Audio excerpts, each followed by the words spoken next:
සාමාන්‍ය පෙළ විභාගයට මුහුණ දෙන ගොඩක් මල්ලිල නංගිලා ගණිතය ප්‍රශ්න පත්‍රයේ ජ්‍යාමිතිය ගණන් දෙක අතෑරලා තමයි ලකුණු හදන්නේ. හැබැයි ප්‍රශ්න පත්‍රයේ ව්‍යුහය අනුව අපි මේ ගණන් දෙකෙන් එකක් හරි හදන්න ඕන. ඒ ගණන් දෙකෙන් එකක් අපිට ලැබෙනවා ත්‍රිකෝණ සහ සමාන්තර ආශ්‍රිත ජ්‍යාමිතිය. අනිත් එක ලැබෙනවා වෘත්ත ජ්‍යාමිතිය.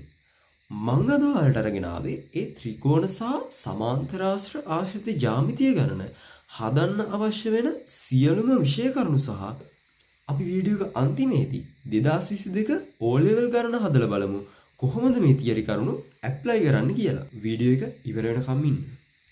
අපි මුලින් ඉඳන්ම හැම තියරි එකම පොඩි වෙලාවක් ඇතුළත කවර් කරගෙන යමු. ත්‍රිකෝණ ජ්‍යාමිතියේ පන්සිල් පද වගේ මුලින්ම තියෙන ප්‍රමේය මොකද්ද? ත්‍රිකෝණයක අභ්‍යන්තර කෝණවල එකතුව 180යි කියන එක.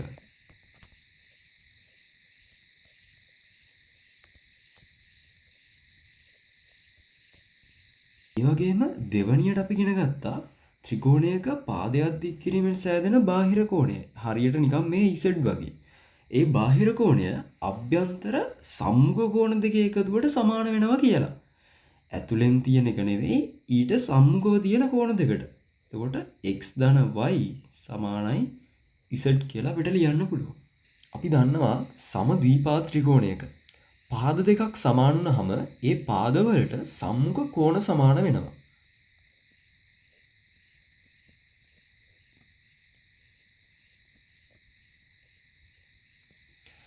ඊළඟට O level ප්‍රශ්න පත්‍රයේ අනිවාර්යෙන්ම අහන ප්‍රමේයක්. ඔයාලට පේනවා ඇති මේ ACE කියන ත්‍රිකෝණය. AC පාදයේ මධ්‍ය ලක්ෂයක් තමයි B කියන්නේ. ඊට පස්සේ CE පාදයේ මධ්‍ය ලක්ෂයක් තමයි D කියන්නේ.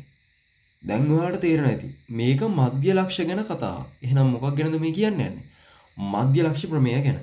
ත්‍රිකෝණයක පාද දෙකක මධ්‍ය ලක්ෂයා කරන රේඛාව ඉතිරි පාදයට සමාන්තර වෙනවා. ඒ වගේම එම පාදයෙන් හරි අඩක් වෙනවා.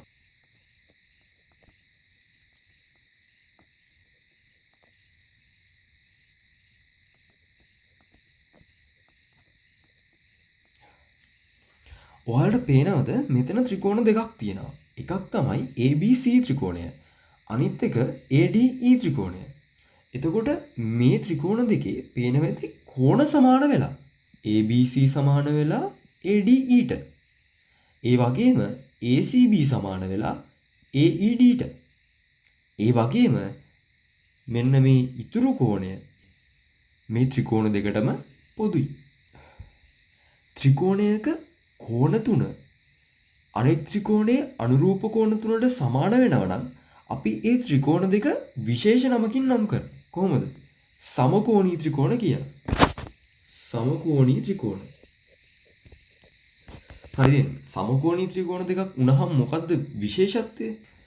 අනුරූප පාද අතර අනුපාතය සමාන වෙනවා. ADට මෙතන අනුරූප වෙන්නේ AB. එතකොට AD බෙදීම AB. මොන දැන් අනුරූප පාද දෙකක් අතර අනුපාතය හැම වෙලාවෙම සමානයි. දැන් ACට අනුරූප වෙන්නේ AE. එතකොට AE බෙදීම ACට අර කලින් අනුපාතය සමාන වෙනවා. ඒ වගේම අනිත් පාදයටත් ඕක බලමු. BE බෙදීම BC. ඊළඟට මෙන්න මේ රතු පාටෙන් ඇඳපු කඩිර විශේෂ නම් කීපයකින් අපිට හඳුන්වන්න පුළුවන්. එකක් තමයි ශීර්ෂ කෝණ සමච්ඡේදකය.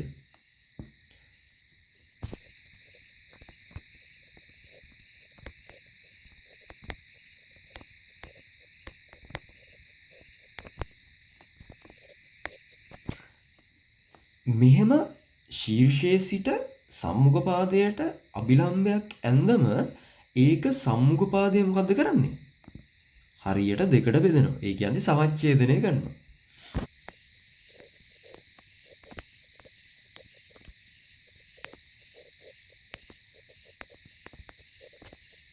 BC පාදේ මොකක් විදියටද මේක හඳුන්වන්න පුළුවන්? මේක BC පාදය හරියට සමච්ඡේදනය කරනවා. ඒ වගේම ලම්බකයි. දෙකටම කියන නමක් තියෙනවා. මොකද්ද? ලම්බ සමච්ඡේදකය.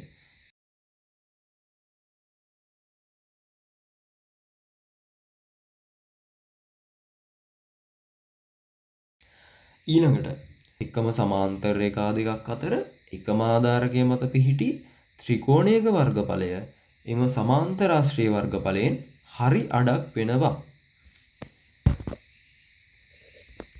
ABE ත්‍රිකෝණයේ වර්ගඵලය සමාන වෙනවා ABCE සමාන්තරාශ්‍රයේ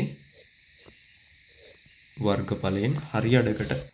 එකම සමාන්තර රේඛා දෙකක් අතර එකම ආධාරකය මත පිහිටි ත්‍රිකෝණ දෙකක වර්ගඵලය සමාන වෙනවා.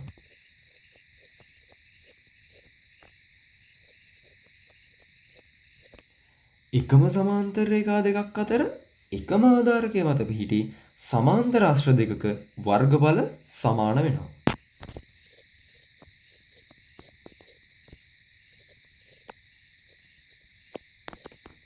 අපි යන්නේ වැදගත්ම මාතෘකාවකට. මේ තමයි ත්‍රිකෝණාංග සාම්‍ය. ත්‍රිකෝණාංග සාම්‍ය අපිට ජ්‍යාමිතිය ගණන් වල අනිවාර්යෙන්ම එන දෙයක්. මේ ත්‍රිකෝණාංග සාම්‍ය ක්‍රම 4 අපි අනිවාර්යෙන්ම දැනගෙන ඉන්න ඕන. මොකද්ද ක්‍රම 4? එකක් පා. ඒ කියන්නේ මොකද්ද? ත්‍රිකෝණයක පාද තුනක්, ත්‍රිකෝණයක පාද තුනක්, තවත් ත්‍රිකෝණයක පාද තුනකට සමාන වෙනව නම් එම ත්‍රිකෝණ දෙක අංග සම වෙනවා කියලා කියනවා. එතකොට පළවෙනි අවස්ථාව ජ්‍යාමිතිය ගණනේදී අනිවාර්යෙන්ම ඔයාලා වරහන් ඇතුලේ හේතුව ලියන්න ඕන. මොකද නැත්නම් අපිට ෆුල් මාක්ස් හම්බ වෙන්නේ නැහැ.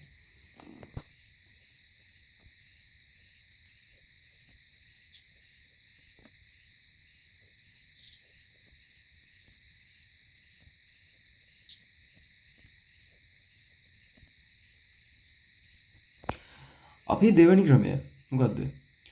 පාද දෙකක් සහ එහි අන්තර්ගත කෝණය තවත් ත්‍රිකෝණයක පාද දෙකකට සහ අන්තර්ගත කෝණයට සමාන වෙනවා නම් එම ත්‍රිකෝණ දෙක අංග සම වෙනවා කියලා කියන්න පුළුවන්. මේකේ විශේෂත්වය තියෙන්නේ අන්තර්කෝණය කියන එක ගැන. කියන්නේ පාද දෙකක් සහ ඒ අතර පිහිටන කෝණය තමයි සමාන වෙන්න ඕන.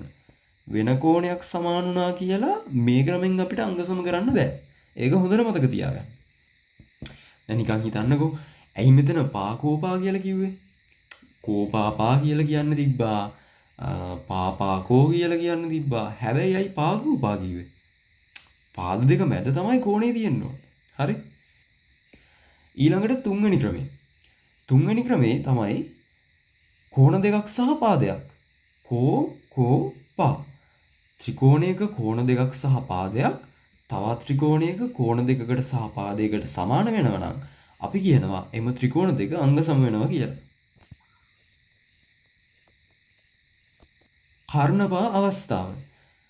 හොඳට මතක තියාගන්න කර්ණපා අවස්ථාව අපිට යොදා ගන්න පුළුවන් ඍජුකෝණීය ත්‍රිකෝණ දෙකක් අංග සම කිරීමේදී.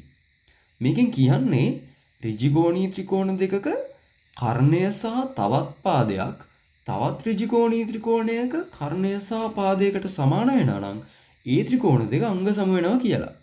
හැබැයි ඍජුකෝණීය ත්‍රිකෝණ අනිවාර්යයෙන්ම කර්ණපා අවස්ථාවෙන් අංග සම කරන්න ඕන කියලා එකක් නැහැ.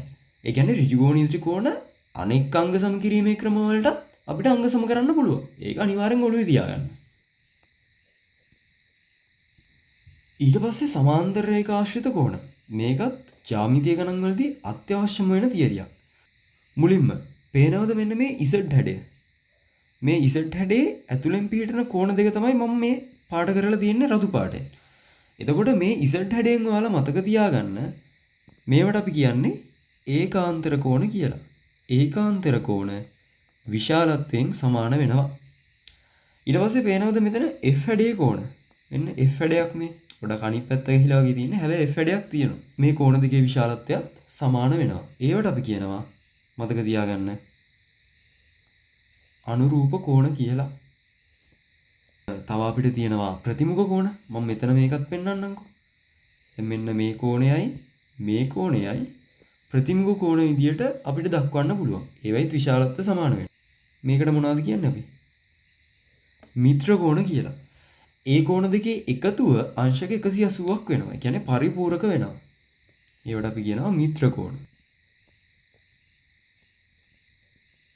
ප්‍රශ්නයක් දුන්නට පස්සේ ඒක සමාන්තරාශ්‍රයක් වීමට අවශ්‍යතාව. කියන්නේ අපිට කියනවා මේක සමාන්තරාශ්‍රයක් කියලා ඔප්පු කරන්න කියලා. මේකට අපිට ක්‍රම තියෙනවා 5ක්. හරි. මුලින්ම අපි බලමු සමාන්තරාශ්‍රයක් වීමට අවශ්‍යතා. අපිට චතුරාශ්‍රයක් සමාන්තරාශ්‍රයක් කියලා පෙන්වන්න පුළුවන් මෙන්න මේ ආකාර 5න් ඕනම එකක් තෘප්ත කිරීමෙන්. පළවෙනි එක සම්මුඛපාද සමාන්තර වීම. අපිට චතුරාශ්‍රයක සම්මුඛපාද යුගල් දෙකම සමාන්තරයි කියලා පෙන්වන්න පුළුවන් නම් අපිට කියන්න පුළුවන් ඒක සමාන්තරාශ්‍රයක් කියලා. දෙවැනි එක සම්මුඛපාද සමාන වීම. අපිට පුළුවන් නම් චතුරාශ්‍රයක සම්මුඛපාද සමානයි කියලා පෙන්නගන්න. ඒත් අපිට පුළුවන් මේ චතුරාශ්‍රය සමාන්තරාශ්‍රයක් කියලා කියන්න. තුන්වෙනි එක සම්මුඛ අභ්‍යන්තර කෝණ සමාන වීම. අපිට පුළුවන් නම් මෙන්න මේ අභ්‍යන්තර සම්මුඛ කෝණ සමානයි කියලා පෙන්නගන්න. ඒත් අපිට කියන්න පුළුවන් මේක සමාන්තරාශ්‍රයක් කියලා. අපිට පෙන්නගන්න පුළුවන් නම් සමාන්තරාශ්‍රයේ විකර්ණ එකිනෙක සමච්ඡේදනය වෙනවා කියලා. අපිට කියන්න පුළුවන් මේක මේ චතුරාශ්‍රය සමාන්තරාශ්‍රයක් කියලා. පස්වෙනි ක්‍රමය සම්මුඛපාද යුගලක් සමාන හා සමාන්තර කිරීම. මේකෙදි මෙන්න මේ පාද යුගලක් එක පාද යුගලක් සමාන හා සමාන්තරයි කියලා පෙන්වුවා නම් වැඩේ හරි. චතුරාශ්‍රයක් සමාන්තරාශ්‍රයක් කියලා පෙන්නගත්තට පස්සේ අපේ ගණන ඉදිරි පියවර සඳහා අපිට ඒ සමාන්තරාශ්‍රයේ ලක්ෂණ භාවිතා කරන්න පුළුවන්. ඒ ලක්ෂණ තමයි මේ තියෙන්නේ. සම්මුඛපාද සමාන්තර වීම, සම්මුඛපාද සමාන වීම, අභ්‍යන්තර සම්මුඛ කෝණ සමාන වීම, විකර්ණ එකිනෙක සමච්ඡේදනය වීම, විකර්ණ මගින් වර්ගඵලයේ සමච්ඡේදනය වීම. එතකොට ඕවා තමයි සමාන්තරාශ්‍රයක ලක්ෂණ. විකර්ණ මගින් වර්ගඵලයේ සමච්ඡේදනය වෙනවා කියන්නේ ඔයාලට පේනවා ඇති සමාන්තරාශ්‍රයේ විකර්ණයක් යන්නට පස්සේ ඒ වර්ගඵලය ත්‍රිකෝණ දෙකකට වෙන් වෙනවා. එතකොට ඒ ත්‍රිකෝණ දෙකේ වර්ගඵලය සමාන වෙනවා. ඒ වගේම එක ත්‍රිකෝණයක වර්ගඵලය සමාන්තරාශ්‍රයේ වර්ගඵලයෙන් හරි අඩක් වෙනවා. දැන් අපි යමු 2022 O level ගණනට අපි මේ තියරි කොහොමද ඇප්ලයි කරන්න කියලා බලන්න. ඔයාලා ජ්‍යාමිතිය ගන්න අතට ගත්තම මේ ප්‍රශ්නේ කියලා තියෙන දත්ත සහ කියලා තියෙන කතාව හරියට තේරුම් ගන්න. මේ රූප සටහනේ ඒ කියලා තියෙන දත්ත ලකුණු කරගන්න. හරි. රූපේ දක්වන ABCD සමාන්තරාශ්‍රයයි. ABCD සමාන්තරාශ්‍රයක් කියන්නේ අර සමාන්තරාශ්‍රයට දුන්න හැම ලක්ෂණයම අපිට ABCDට ඇප්ලයි කරන්න පුළුවන්. එතකොට මම ඒක මාක් කරගන්නවා. හරි. E අණු රූපයේ දැක්වෙන පරිදි CD මත පිහිටි ලක්ෂයකි. තවද DF සමානයි CE වන පරිදි CD රේඛාව F තෙක් දික් කර ඇති අතර DF සමානයි CE දික් කළ AD රේඛාවත් F හරහා AD ට සමාන්තර වෙන රේඛාවත්. ඒ කියන්නේ මෙන්න මේ රේඛා දෙකත් සමාන්තර වෙනවා. දික් කළ B රේඛාවට පිළිවෙලින් G සහ HD හමු වෙයි. හරි. අපි යමු ගණනට. මුලින්ම අහලා තියෙනවා ADF සහ BCE ත්‍රිකෝණ අංග සම බව පෙන්වන්නලු. මුලින්ම අපි ත්‍රිකෝණ දෙක අඳුරගමුකෝ. මෙන්න මේ තමයි ත්‍රිකෝණ දෙක. දැනටම අපි දන්නවා පාද දෙකක් සමාන වෙලා. ඒ වගේම මේ සමාන්තරාශ්‍රයේ සම්මුඛ පාද නිසා මෙන්න මේ දෙකත් සමාන වෙලා. දැන් පා පේනවද මෙන්න මේ සමාන්තර රේඛා දෙකක් නේද තියෙන්නේ? අර සමාන්තරාශ්‍රයක සම්මුඛ පාදනේ. එතකොට මතකයිද මම කිව්වා F හැඩයේ කෝණ. මෙන්න මේ වගේ F හැඩයේ කෝණ පේනවද? ඒ කියන්නේ අනුරූප කෝණ. මතකයිනේ නම. අනුරූප කෝණ දෙකක් ලැබෙනවා. ඒ වගේම ඒ ලැබුණ අනුරූප කෝණය අර කලින් හොයාගත්ත පාද දෙකේ අන්තර්ගත කෝණය වෙනවා. එඩේ හරි. මොකද්ද අවස්ථාව? පා කෝ පා. අපි උත්තරේ ලියමු. දැන් බලාගන්න කොහොමද පියවරෙන් පියවර ලස්සනට උත්තරේ ලියන්න කියලා. A D F දැන් අපි ලියනවා අංග සම වෙන අපේ අංග ටික.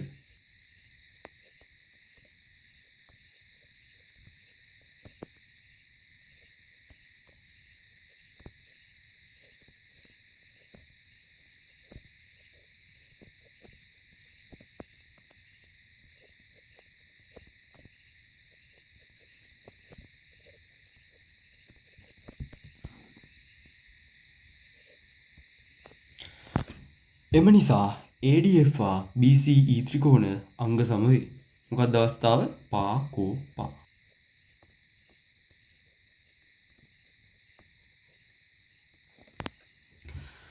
දැන් අපි යමු දෙවැනි කොටසට.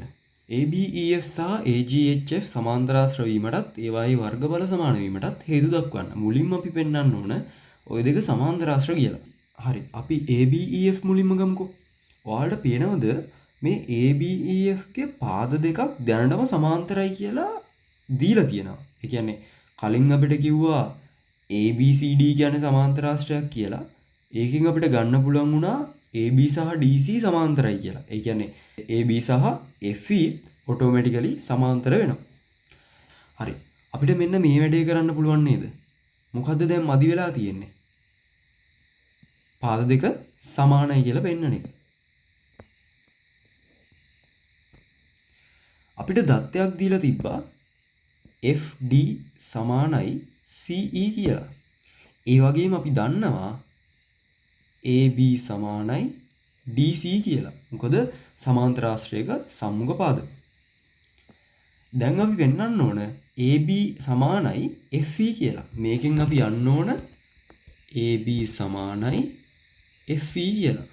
ඔයාලට පේනවද මෙන්න මේ FD එක FE කරන්න නම් මොකක්ද මදි වෙලා තියෙන්නේ? DE නේද? හරි. අපි මෙන්න මේකට දෙපැත්තටම DE එකතු කරමු. ප්‍රත්‍යක්ෂ හරිනේ. සමාන රාශි වලට සමාන රාශි එකතු කරාම ලැබෙන රාශිත් සමානයි. එතකොට අපි FD එකතු කිරීම දෙපැත්තටම එකතු කරනවා DE. CE එකතු කිරීම DE. දැන් අපිට ලැබෙනවා FD එක්ක DE එකතු කරාම ලැබෙනවා FE. ඒ වගේම CE එක්ක DE එකතු කරාම ලැබෙනවා CD. දැන් කලින් දත්තයෙන් අපි දන්නවා AB සමානයි CD කියලා. සමාන්තරාශ්‍රයක සම්මුඛ පද.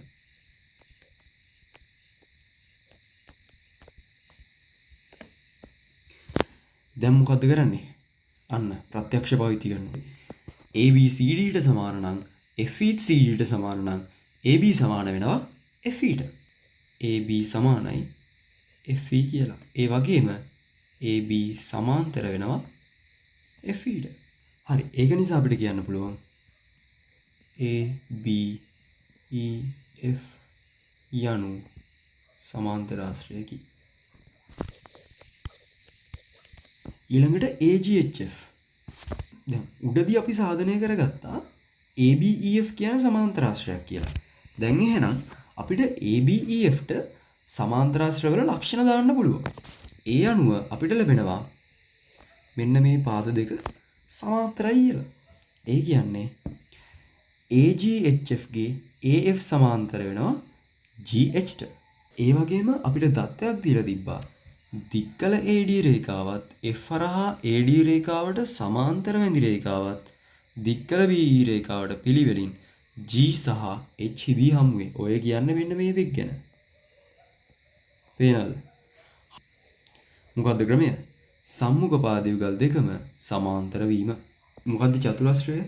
AGHF චතුරස්‍රයේ මොනවද පාද? AF සහ GH. AF සමාන්තරයි GH. මොකද්ද හේතුව? සමාන්තරාශ්‍රයක සම්මුඛ පාද. හරි. දෙවැනියට AG සමාන්තරයි FH. ඒකට හේතුව දත්තේ. ඕකෙන් අපිට කියන්න පුළුවන් AGHF යනු සමාන්තරාශ්‍රයකි. ඔයාලට පේනවද? මෙන්න මේ තියරිය බලන්නකෝ. මොකද්ද මෙතෙන්දි මම කිව්වේ? මෙතෙන්දි මොකද්ද කිව්වේ? එකම සමාන්තර රේඛා දෙක අතර එකම ආධාරකය මත පිහිටි සමාන්තර ආශ්‍රවල වර්ගඵලය සමාන වෙනවා කියලා කිව්වා.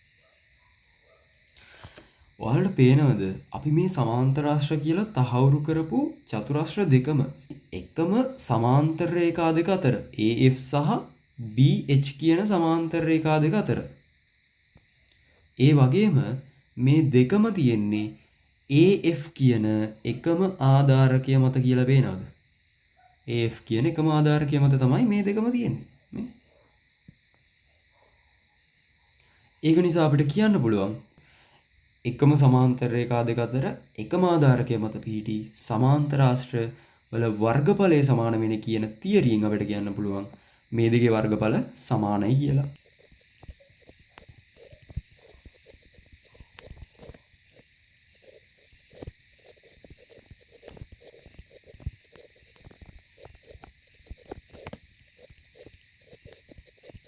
ඉතින් මේ වීඩියෝ එක හොඳයි කියලා හිතනවා නම් ලයික් කරන්න, කමෙන්ට් කරන්න, ෂෙයා කරන්න.